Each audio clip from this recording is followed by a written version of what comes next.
Film सतलोज की कहानी police के उस खौफनाक और काले चेहरे को बेनकाब करती है जिसे देखकर किसी का भी दिल दहल जाए।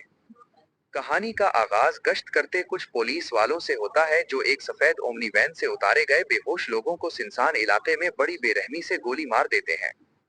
हद तो तब होती है जब गाड़ी में बैठी दो खवातीन को भी मार दिया जाता है और इन तमाम लाशों को सतलोज पुल से नदी में फेंक दिया जाता है। ये सब देखकर वहां मौजूद एक कांस्टेबल सतार दंग रह जाता है। अगले मंजर में हमारी मुलाकात जसूनत सिंह से होती है, जो पेशे से बैंकर हैं और हमेशा लोगों की मदद करते हैं। एक दिन दो बुजुर्ग वालिदैन अपने लापता बेटे की तस्वीर लेकर उनके पास आते हैं। जसूनत उनकी मदद का बेड़ा उठाता है और जब वो खुद लापता अफराद की तलाश में गांव पहुंचता है तो इसे मालूम होता है कि पुलिस अवाम की फरियाद सुनने के बजाय उनकी रिपोर्ट तक दर्ज नहीं करती। जसूनत का अपना बेहतरीन दोस्त कृपाल भी अस्करियत पसंदी के उसी दौर में मारा जा चुका था जिसका उसे गहरा सदमा था। तफ्तीश के दौरान जसूनत को अस्पताल के मुर्दा खाने और शमशान घाट से ऐसी लकड़ी सप्लाई करने वाली रसीदें मिलती हैं जिन पर 600 लापता लोगों के नामों के आगे लावारिस लाश लिखा हुआ था, यानी पुलिस उनका जाली इनकाउंटर कर चुकी थी। यहाँ तक कि जसूनत को पता चलता है कि अपने बेटे का इंसाफ मांगने वाली एक लापता खातून गौरतीज को भी पुलिस ने हिरासत में लेने के बाद कत्ल करके लावारिस करार दे दिया था। जसूनत इस लिस्ट को लेकर वकील के पास जाता है और तमाम मुतासरा खानदानों को इकट्ठा करके अदालत पहुंचता है, लेकिन निजाम खामोश रहता है।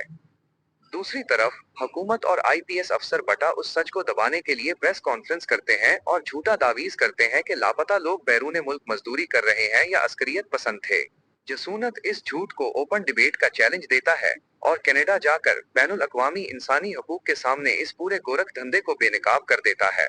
इस दौरान एक जालिम सीनियर सुपरिंटेंडेंट ऑफ पुलिस सगा चार्ज संभालता है, जो मुखबिरी के शक में जसूनत के दोस्त सतनाम और उसके पूरे मासूम खानदान को इनकाउंटर में मार देता है।